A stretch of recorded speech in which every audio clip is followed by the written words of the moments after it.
Okay, I saved it till the end, I admit. This exercise is called the Turkish Get Up. Most of the time nowadays people just call it the Get Up. Yeah, we're gonna get up with a kettlebell in our hand. For some reason or another, a lot of people don't like this exercise. It's one of the top 3 bang for your buck exercises according to Dan, John, Pavel Satsulin, a lot of these experts. Okay, the top 3 are the one-handed swing, the goblet squat, and of course the Turkish Get Up. So let's run through it without the weight first. Try to follow me along. Hey, if you can hear me, I'm trying to yell here so you can hear me without the wind, and then we'll do it with the weight. Okay, it's actually really easy to learn, but what an amazing exercise. So first thing, we're going to start laying on our back. Okay, oh boy, that sand is hot. Okay, now I'm going to have my feet about shoulder width apart. I'm going to pretend the weight's in my right hand. I've got my left arm perpendicular to my body, okay? I'm going to bring my right knee to about 45 degrees. Trust me, these are really hard to do in the sand. Okay, I've got that weight on my head, over my head. Just like I would at the start of a bench press, okay? Except they'll only have one arm. So what I'm going to do is I'm going to get really tight in the abs. I'm going to push this foot into the ground and come up onto that left elbow. Okay, and I'm going to look at this hand here. So try that again. Look, roll back down. And let's come up onto that left elbow. Okay, great. Now that we're here, we're going to come up onto that left hand. Okay, and we're going to reposition our hands so that our fingers are pointing backwards. That'll open up this shoulder, make it less impingement happening there, okay? So let's go back to the elbow and back down, and let's restart. So we're going to come up on that left elbow. Left hand, point those fingers backwards, and now let's lift our hips, okay? So we're doing a bridge, a hip bridge, okay? No big deal.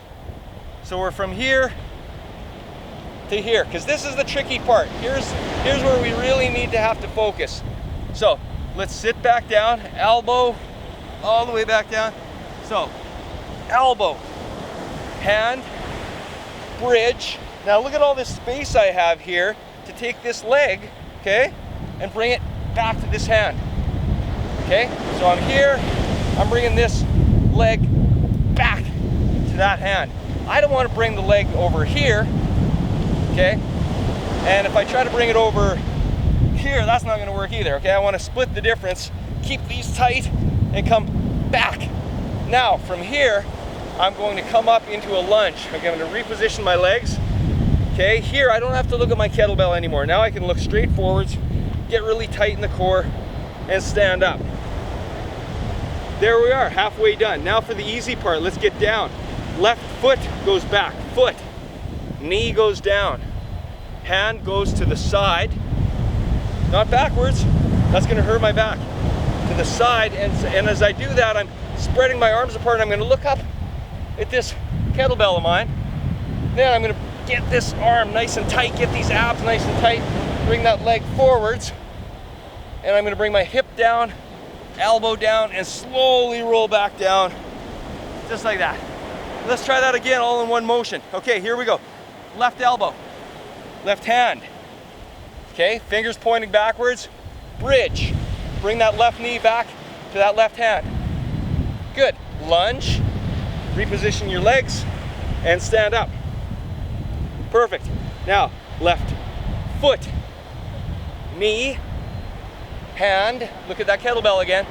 Bring that leg forwards, hip down, elbow down, slowly back down. Let's repeat one more time. Elbow, hand, fingers, bridge, knee, lunge, stand up. Foot, knee, hand, leg, hip, elbow, and slowly roll back down. Perfect. That's the get up, not so bad. Now let's do it with weight. Now, doing it on an unstable surface like in sand makes it a little bit more challenging. That's okay.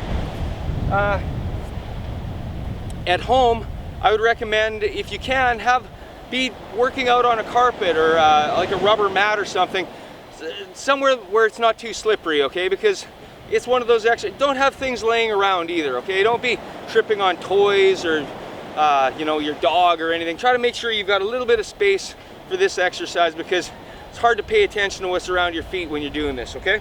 So let's do it with a weight. So we're gonna come down. Now the key with doing it with a weight is safety.